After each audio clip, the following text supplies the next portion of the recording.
Hey, welcome to another episode of Earth is Our Home with Dr. Thomas Blaine. Today he's going to be looking at a climate change event that I think you will find very interested in viewing. So stay tuned.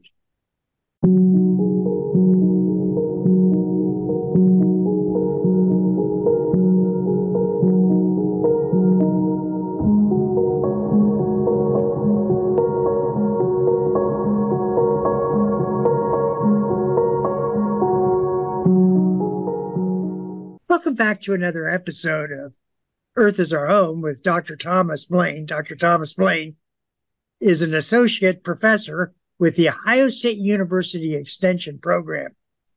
Tom, it's always a pleasure talking with you. Great talking to you, Patrick. We've been on hiatus, and it's good to be back. We're getting ready to start the school year, and I'm excited about that. But we're also having a major climate change event happening right now in real time, the shift from La Nina to El Nino. And I can't wait to talk about it because I've been forecasting this for the last year and a half. And so now it's happening. So here we are in September of 2023. And all of a sudden, after several years of below trend temperatures, we are back up, way up above the trend to record highs. You know, Tom, back in the spring of 2023, most climatologists really wasn't expecting a major change from La Nina to an El Nino. And you were one of those individuals who was a little bit concerned. And now we are seeing the full effect of this. Am I not correct? Well, I got to be honest with you. I truly believe I'm the first person who sounded the alarm that the milder temperatures we experienced globally in 2020, 21, and 23, those milder temperatures below the warming trend were going to end as soon as the La Nina ended. We had been in a very strong La Nina, and that the La Nina was going to end. In fact, we're going to talk about that now, but it is true that I started sounding the alarm, as I'm going to show here, in June, July, and August of 2022, when we were in the worst part, the strongest part of the La Nina. I was saying this isn't going to last, right? And I told about what was happening then and why and so forth. But I didn't know, nobody knew when El Nino was going to come back. But I said, I didn't know. But when it comes back, global temperatures, they're not going to go up slightly. They're going to shoot up very radically. And that's why I've got here, who knew? Well, you all knew. If you've been watching Earth is Our Home, you knew that because I told you so. And of course, I knew it. So today we're going to go and talk about that. For the past 2 years, we started Earth is Our Home in spring of 21. And in spring of 21, we were already in a very strong La Nina.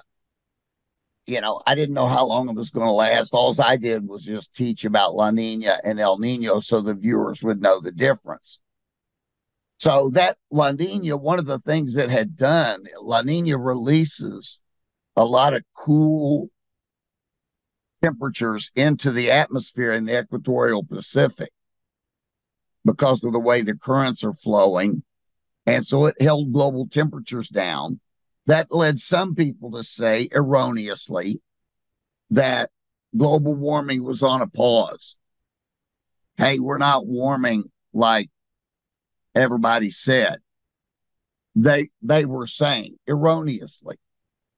In order to drive that point home that was an error, that this was not anything mysterious.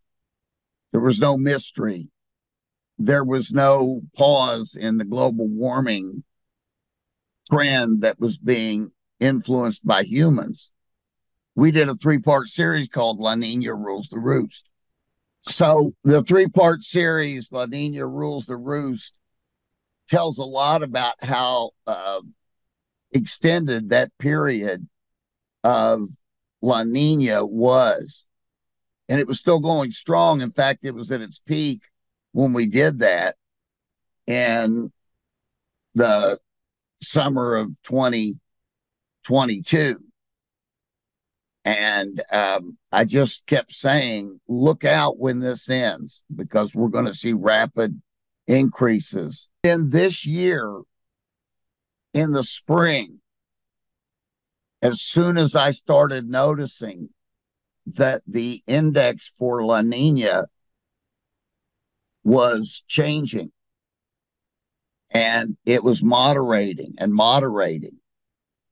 moving away from La Nina, which led us or began to lead us into neutral conditions, and we're headed for an El Nino.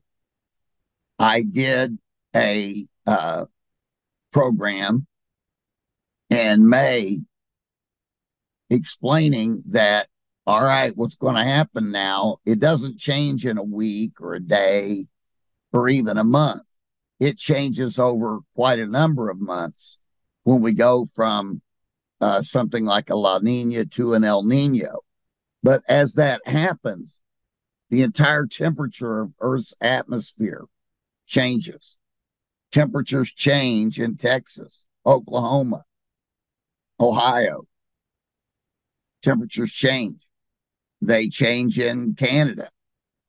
They change in South America, all because of what's happening in the equatorial Pacific Ocean. And so what happened was we were like a farmer that plants his seed. We did that in May, and we took a summer hiatus because there wasn't any reason to come on and report any kind of daily progress. There's not any change like that. It takes months. So we're like the farmer with the seed. We let all this take place over the summer. And I told you I'd be back in the fall with record high temps. And once this transition was completed, that we would be to record high temps. So this means that we went from this back in the summer of 22, and really this had started in more like 2020. We didn't even start Earth as our home till 2021. And when we started this, La Nina was already in full swing. You can see the cold water all along the equatorial Pacific is blue. That was the classic La Nina that we were seeing when I did that series in the summer of 22. We were seeing this in January and February.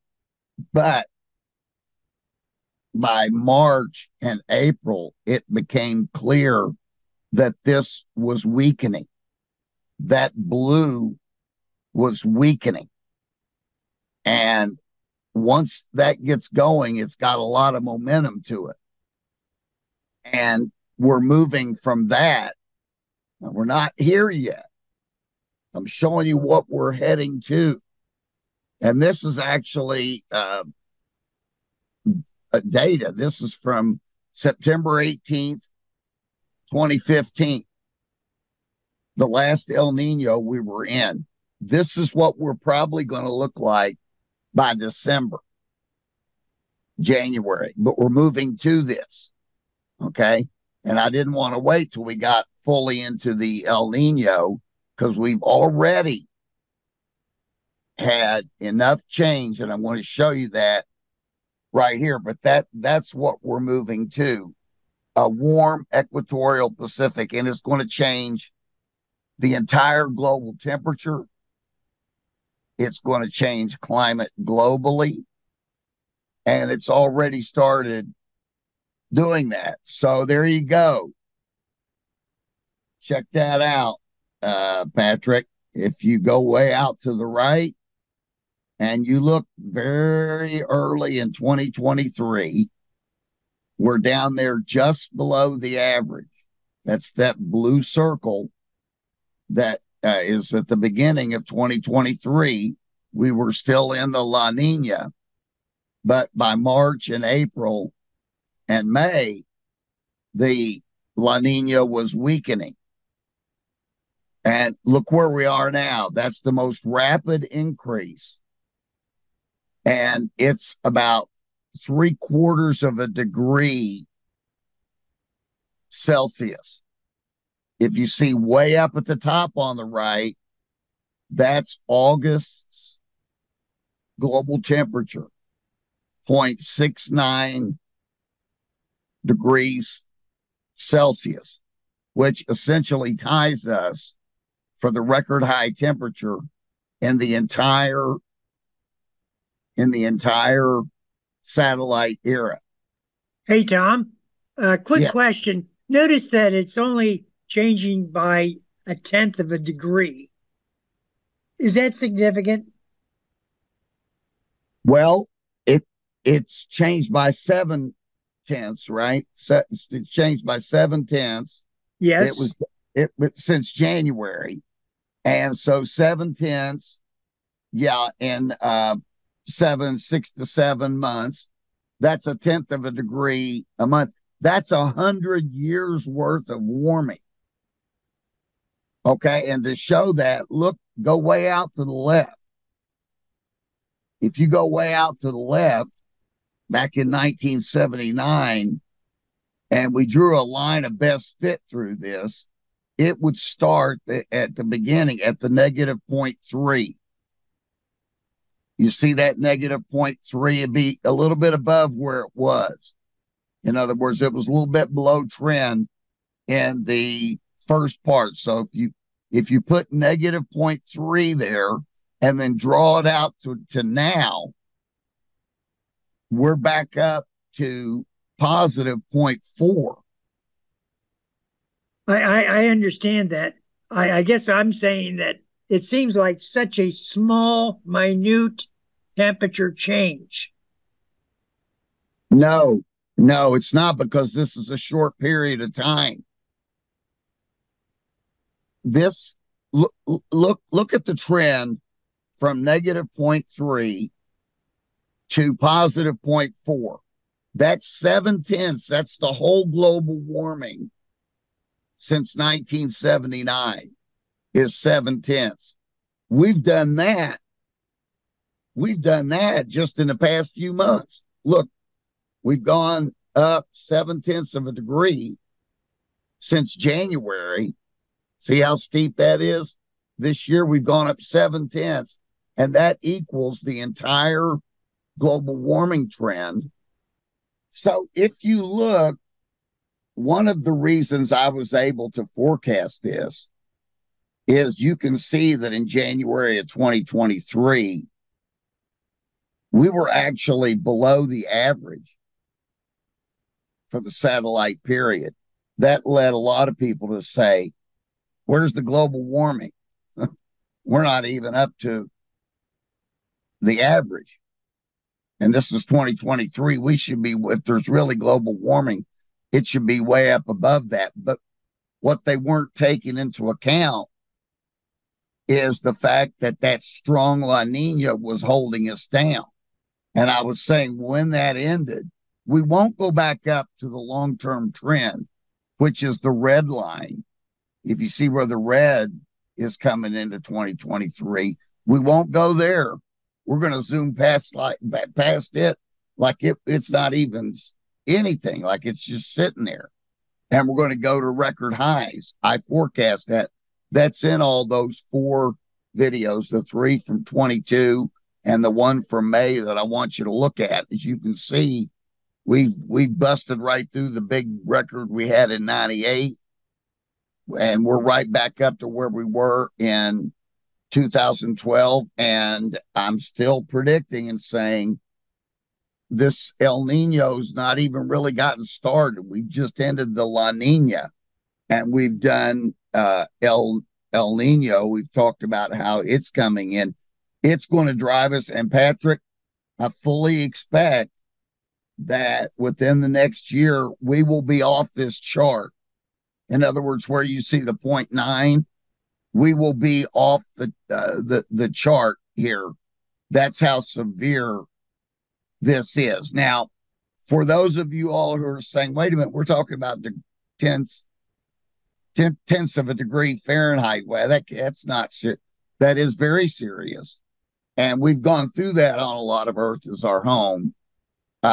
We've gone through that a lot. I mean, these are global temps. So if the Earth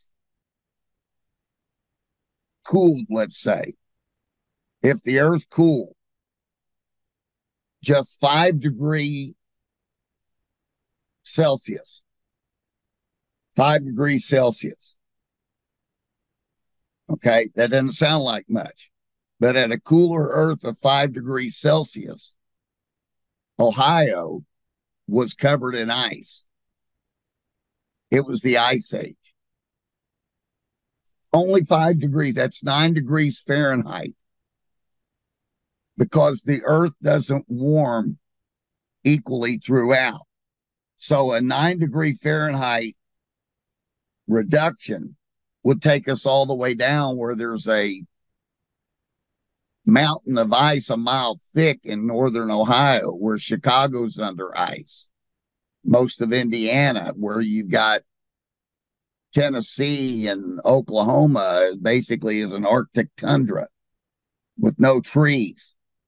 I mean, a full-blown ice age. And then now we're talking about going the other way, heading toward a situation where tropical type climates would move out of the tropics, and you would have conditions here in Ohio that would be so radically different than they are now at, say, a 4-degree Fahrenheit, 5-degree Fahrenheit increase in temperatures here in Ohio. The climate would cause mass extinctions because the sensitivity of these ecosystems to even minor changes in temperature is tremendous. And again, we're talking about global temperature. So what that means is the temperatures don't really change that much in the tropics. So a 5-degree global warming trend, Celsius, 5-degree warming, which is 9 degrees Fahrenheit, would mean for us here in Ohio, it wouldn't be 9 degrees Fahrenheit. It would be more like 16 or 17 degrees. And our climate would be, like southern Georgia. And the plants and animals we have on planet Earth have not evolved wherever they are. They have not evolved to be in that kind of environment. They've evolved to be in an environment right around that zero you see on the axis there. As long as that temperature stays within about negative 0.3 to positive 0.3, that's a deviation. But the plants and animals on Earth have evolved to tolerate and to thrive in those temperatures. But as we're going, look how fast that's going up. It's going straight up. And as we continue to move beyond that, we run a greater and greater risk of a climate catastrophe, which causes a mass extinction, or I should say mass extinctions. Here's the El Nino, La Nina graphic that goes with it. You can see what that record was caused by, Patrick. Look at that little bit of red. That's the first red we've seen in years. That's the first red we've seen since the uh, before the pandemic started. We've been in La Nina conditions in the blue since before the pandemic started. Now, that's what I wanted to wait for. I wanted to wait till it got in the red. 7/10 of a degree change in 7 months is not sustainable, and it's not going to happen. I'm not saying that it's going to continue like this for years, but what I'm saying is, a lot of people who are saying, where's the record highs? Shouldn't we be at record highs? Yes. Yes. And here we are. And we're not even in the El Nino yet. We're not even. Look how small the red is. It's technically in neutral conditions. We're typically there. That's typical conditions. And we've already warmed like crazy. What's going to happen when we get to what happened in 2016, when a real El Nino kicks in, which is probably going to happen between now and the end of the year?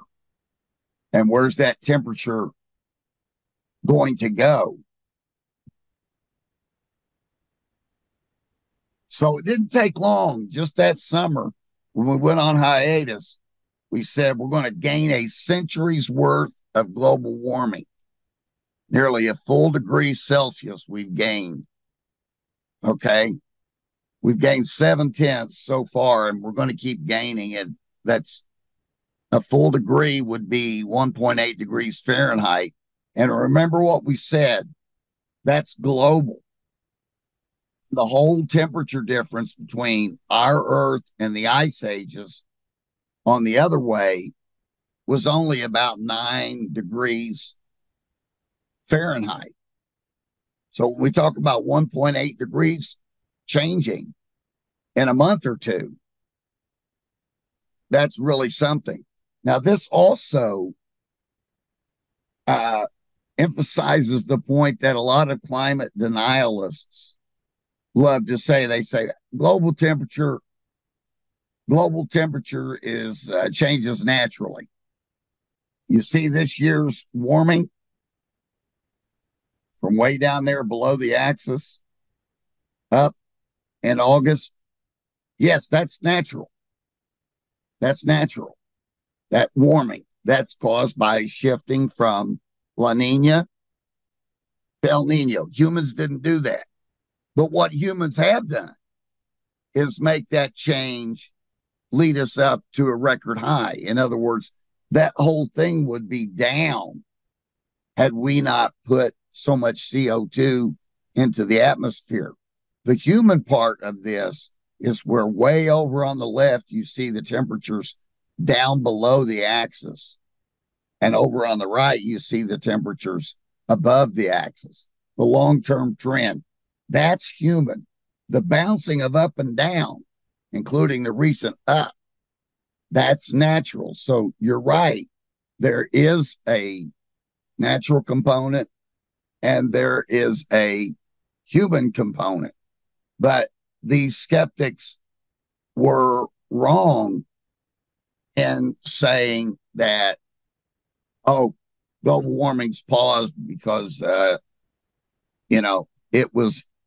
it was down. So when they throw up their hands and repeat, oh, it's just natural. These changes are natural. They're essentially mixing a little bit of truth with a whole lot of falsehoods. They've been wrong all along about this, and as the proof is in the pudding. So here's our reading list, and you've seen this before. So, like I said, go down below this if you need to. You'll see the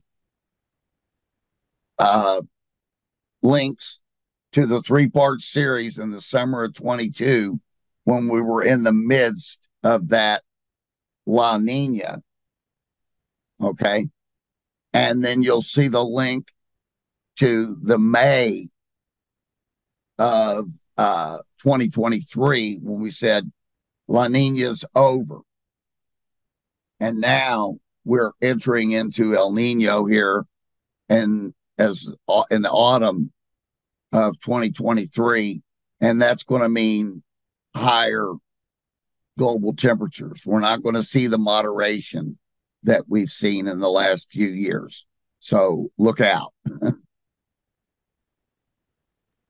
We're talking with Dr. Thomas Blaine.